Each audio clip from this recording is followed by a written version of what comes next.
Deep beneath a giant, floating iceberg, a team of daring divers explores a hidden world of ice and mystery. But their adventure takes a dangerous turn when a powerful current traps them in a maze of water. Will they find their way out before the icy grip of the iceberg claims them forever? Let's explore the Antarctic iceberg cave incident. Jill Heinerth, born in 1965, is a Canadian cave diver, underwater explorer, writer, and filmmaker. She has worked on TV series for PBS, National Geographic, and the BBC, and has helped on movies with directors like James Cameron. She's written books and made documentaries, including We Are Water and Ben's Vortex. Growing up in the 1960s, Jill watched the exciting Apollo missions that put humans on the moon. This made her dream of becoming an astronaut. But her mom had to tell her that Canada didn't have a space program back then. Luckily, Jill had other inspirations. She eagerly awaited every week for something else that excited her. As a child, Jill was inspired by Jacques Cousteau. She studied visual communications design at York University and then later moved to the Cayman Islands in 1991 to dive full-time. She then moved to Florida to focus on cave diving, learning from filmmaker Wes Skiles. In 1998, Jill helped make the first 3D map of an underwater cave. She was the first person to dive the ice caves of Antarctica and explored ice caves in icebergs documented in the film Ice Island. Jill has explored caves around the world, including Christmas Island in 2015 and the Bell Island mines in Canada in 2016. She is a fellow of the Explorers Club and the first explorer in residence of the Royal Canadian Geographical Society. In 2022, she led a team that found a sunken World War II bomber in Newfoundland. She was also part of a team that found the wreck of the Quest, a ship from the Shackleton Rowan expedition. Jill is featured in the documentary Diving into the Darkness, which won an award in 2024. She lives in Carleton Place, Ontario, with her husband, Robert McClellan. She enjoys hiking, kayaking, and cycling. Now in Florida, as mentioned before, Jill started working with filmmaker Wes Skiles. Wes became her mentor and gave her the chance to write and produce several independent films. During this time, they also worked together with National Geographic. In the late 90s, Jill and Wes started talking about wanting to go to Antarctica. They knew that National Geographic was interested in doing a story there too, but they needed a good topic for the story. One day, while they were brainstorming ideas, something amazing happened. A big chunk of ice broke away from the Ross Ice Shelf. This gave them the perfect topic for their story in Antarctica. This wasn't any chunk of ice. Iceberg B-15 was the largest iceberg ever recorded by area. An ice shelf is a large, floating glacier that stretches out from the coast. Like most glaciers, it slowly moves downwards because of its own weight. In places like Antarctica, these glaciers form on the coast and then flow into the water.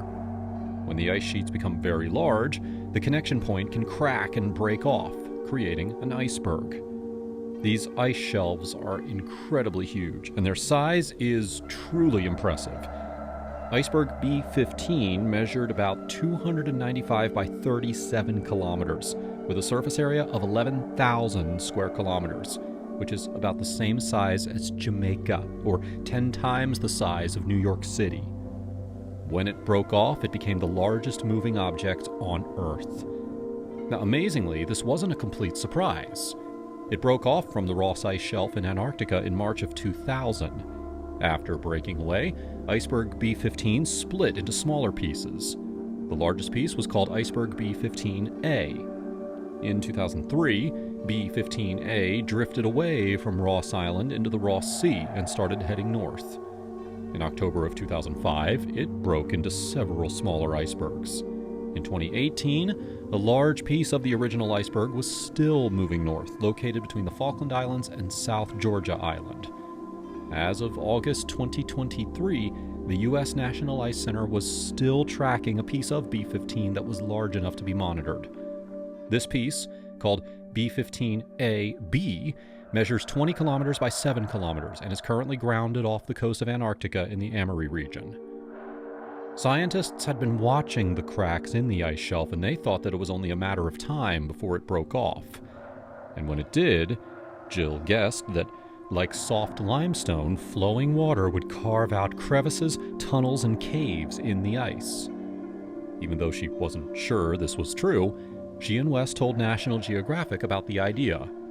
National Geographic loved it and gave them the money that they needed for an expedition. In 2001, Jill and her team left New Zealand and sailed for 12 days through rough 60-foot waves to reach the part of the iceberg that they wanted to explore. When they arrived, Jill was amazed. The iceberg looked like a mountain floating in the ocean, with some parts having thousands of feet of pure ice cliffs rising from the water. They chose a good spot, and they got into a smaller Zodiac boat to move around more easily. They left the main ship and they headed towards a small bay that would lead them into the frozen ocean. As they got closer, Jill felt nervous. She wasn't as worried about herself, but more about Wes and her husband, Paul, who were coming with her. Even though they were all experienced divers, she still felt concerned for their safety. Now, her longtime dive partner, Wes Skiles, had started a film company called Karst Productions in 1985 to grow his career in underwater films. Wes always believed that cave divers should use their skills to help with scientific diving projects. So during his career, he had worked on more than 100 films. He filmed, directed, and produced these films, and was a true expert in all things underwater. Her husband, Paul, was also very skilled in diving.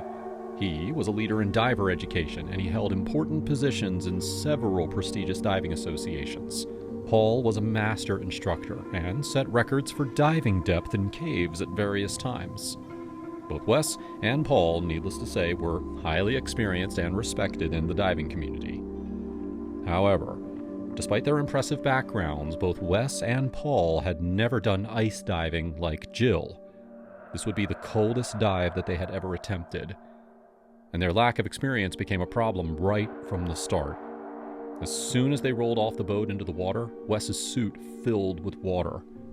Despite this, he tried to tough it out for about a minute to test their new camera. But in water that is just above freezing, your body loses control and clarity almost instantly. After filming for that minute, Wes was essentially sitting in a bag of ice water. It took Jill, Paul, and several others to be able to pull Wes back onto the boat. They rushed him back to the main ship and then wrapped him in a warm sleeping bag immediately in order to heat him up. And this was just the first minute of their first dive. Moreover, compared to their extensive experience in limestone caves, Jill, Paul, and Wes faced a new challenge with the ice cave that they planned to explore. It was unmapped territory. Unlike tying lines to solid rock, they had to use titanium ice screws that were anchored into the ice for safety. Now, after their initial test dive, Jill and Paul decided to return to the water in order to verify Jill's earlier predictions. They entered the cold water once more, feeling a mix of nervousness and excitement. Immediately, they felt a sensation almost like brain freeze due to the icy water. Despite wearing wetsuits that covered them from head to toe, they chose slightly less restrictive face masks in order to improve visibility. From the surface, they descended through slush, ice chunks, and a mix of saltwater and fresh water. Eventually, they found a large crack in the iceberg and they followed it downward as daylight slowly faded behind them. As they explored deeper into the crevasse, they descended to the ocean floor, reaching a depth of about 130 feet. After looking around for a bit, they were amazed to find exactly what Jill had predicted: a passage leading into a cave directly under the massive iceberg. Slowly swimming into the icy cavern, they were stunned to discover a vibrant ecosystem thriving on the sea floor. Above them, the iceberg's towering blue and white ice loomed, while the ocean floor was adorned with red, yellow, and orange filter-feeding organisms that Jill likened to a shag carpet. As they ventured deeper into the cave, suddenly, a multitude of spider lobster-like isopods started falling from the cracks above. These creatures, each about the size of the palm of your hand, landed all over Jill, Paul, and their camera equipment, creating a let's just say, surreal and unexpected encounter. After shaking off these isopods, Jill and Paul ventured deeper into the dark blue cave. The ice around them and above them constantly made groaning, clicking, and popping sounds against the seafloor. They were now keenly aware that, unlike limestone caves, the ice here was not only moving, but changing rapidly. Suddenly, a deep, groaning vibration passed through Jill's entire body. She looked at Paul, who clearly felt it too. Although unsettling, they looked around and everything seemed fine, so they decided to continue exploring. As they went deeper, the icy surroundings felt strange and fascinating. The moving ice made the atmosphere surreal, with echoes and sounds that added to their sense of wonder and caution. Despite the cave's unpredictability, though, Jill and Paul kept going because they were curious, and they wanted to explore more of this special underwater world. It wasn't until later, on their way back, that they realized things had gone wrong. Huge chunks of ice had blocked the cave's exit passage. The doorway that they had entered through was gone. The noise that they had heard earlier was the ice breaking and blocking their way out. With no other choices, they now cautiously moved towards the ice chunks. Luckily, they managed to squeeze past them and return to the crevasse. At around 20 feet deep, Jill and Paul had to pause in order to decompress. Jill noticed Wes and another member of the crew high-fiving and cheering. Later, they found out that these two had witnessed a massive chunk of iceberg breaking off and blocking their exit path. The resulting wave had been so large that it nearly flipped their boat. They had no way to rescue Jill or Paul, or even know if they could escape. The crew had no idea if Jill and Paul could find another way out, or if they were even safe. They nervously waited, hoping to spot them in the water again, which they did. The next day, Jill, always the professional, remained hopeful about returning to the water. Despite the challenges, she felt that they had learned from their previous experience, which had improved their chances now. It was still risky in this unknown territory, but at least it wouldn't be their first time diving here now. Once in the water again, with Paul, they quickly reached the cave entrance again. The opening seemed stable, so they ventured in order to photograph the cave and its sea life. Now, during the second dive, Jill noticed a gentle current flowing through the cave that hadn't been there before. Gradually, the current grew stronger and stronger, until suddenly it began rushing through the cave very fast. Jill instinctively dug her hand into the seafloor to anchor herself and prevent being swept away. The strong current spun her body around her hand. Later, they realized that the iceberg had melted during the day, sending meltwater through the cave, creating the current. Seeing as how powerful it was, they knew that they had to leave immediately in order to avoid being pulled deeper into the iceberg. But as they turned towards the exit and started swimming, the current had become so strong that they couldn't make any headway. They kicked hard, but it seemed that they weren't moving at all. Despite their efforts, they were now stuck, and the situation was becoming increasingly dangerous. Looking around rapidly, Jill and Paul spotted a faint blue light in the distance, leading them to consider that there might be another way out. Looking at each other, they decided to go for it and let the current carry them.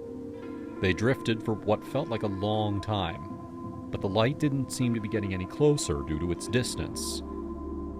Finally, after what seemed like forever, they finally reached the light and were very happy to see that it was another way out. As they came up to the surface, Jill looked around and saw that they were surrounded by a huge, high chunk of ice. They had drifted deep under the iceberg, and the ice now blocked their view of the boat. The visibility was now so bad that they couldn't even see the boat, and the boat couldn't even see them. Her heart sank as she realized that they were now lost among the ice, fearing that they might freeze if not rescued soon. Uncertain of the time that had passed, she now sat there, trembling, hoping for any sign of help. And then she heard a noise. The same strong current that had carried them through the cave had also dislodged the ship's anchor. When the crew pulled it up to reposition, it made a loud noise and caused the boat to shift slightly. In that moment, Jill caught a glimpse of the boat's hull and called out to them. She felt relief when Wes answered her call, and shortly after they were rescued. After that close call, the team decided to make one last dive. Wes was impressed by the footage, and now he wanted to join them using his best camera. Since they were already there, they wanted to make the most of their trip. So all three of them prepared, and they descended into the ocean once more. This time, Jill noticed a small leak in her glove, letting icy water seep in. She debated whether it was bad enough to surface, but she decided ultimately to continue. Soon, they reached the ocean floor and began taking photos inside the cave. However, the current intensified again, quickly, stronger than before. Jill signaled to Wes and Paul that it was now time to leave. As they headed for the exit, the current had now become so strong that they had struggled to make progress. They used their hands to crawl along the ground, but it wasn't enough to move against the current. They pulled and strained until their arms ached and trembled. Jill started to worry at this point that this time they wouldn't be making it out. Leading the way, Jill was in front, with Paul behind her, and Wes at the end, struggling. Wes called for some help with the camera. But Jill at this point was far more concerned with survival than filming. When Paul fell back to assist Wes with the camera, Jill became angry. It was a dangerous mistake that had now jeopardized everyone. The situation was now very tense as they fought against the powerful current, each moment now feeling like a battle for survival. They continued to push forward, hoping desperately to reach safety before it was too late. Luckily, with their combined effort, they managed to exit the cave and reach the crevasse. However, even after getting into the crevasse, the powerful current caused by the rushing meltwater now pushed them down to the ocean floor, trapping them 130 feet deep underwater. Jill scanned the smooth walls of the crevasse, desperately searching for something to hold on to. Ultimately, after being in the water for over 2 hours, Jill's hand was almost completely frozen from the leak, and she struggled to find something to hold on to as she slipped off the slick ice wall. Then, she remembered seeing tiny fish that dug holes into the ice, about the size of a thumb. Running her hand along the ice, she found these burrows and jammed her fingers inside for a grip. Together, all three of them slowly climbed up 130 feet of ice, inching their way out of the crevasse and back to the surface. Nearly 3 hours later, they emerged from the ice, and Jill's hand looked gray and lifeless. When she tried to grab the ladder, her hand couldn't even close around the handle. Despite this, they successfully made it out, and, incredibly, Jill's hand eventually recovered without any lasting issues. Now, amazingly, just 2 hours later, the team had their equipment ready once again, eager to make one final dive. They just couldn't pass up the chance to capture even more footage while they still had the opportunity. They knew that they might be the last people ever to experience this unique underwater environment. Now, while they were eating and discussing their final dive, they suddenly heard shouts from the lookout on deck. All three of them hurried to see what was happening, and they were shocked to witness that the iceberg that they had recently been exploring was breaking apart. It rolled and churned violently, causing chunks of ice to crash into the ocean, creating huge waves that now threatened their boat. Seeing this, they all realized something. If they had still been underwater when this happened, they may not have survived. In that moment, they understood that they were likely the only ones who were ever able to explore beneath that iceberg. It was a surreal realization that they had experienced something that was truly unique and possibly once in a lifetime. They were very fortunate to capture extensive footage inside the cave, which later became the documentary Ice Island. And although it's been a few years since its release, it's unfortunately not available online. Ultimately, despite facing challenges as a woman in the diving world, Jill is now widely recognized as one of the best divers globally, regardless of gender. In 2018, she received the Beneath the Sea Diver of the Year Education Award. And then, in 2020, she was honored with induction into the International Scuba Diving Hall of Fame. Jill has also earned numerous other awards for her diving achievements, filmmaking, and her writing. She remains active in all these fields. Throughout her career, Jill considers her exploration of the B-15 iceberg as a standout moment.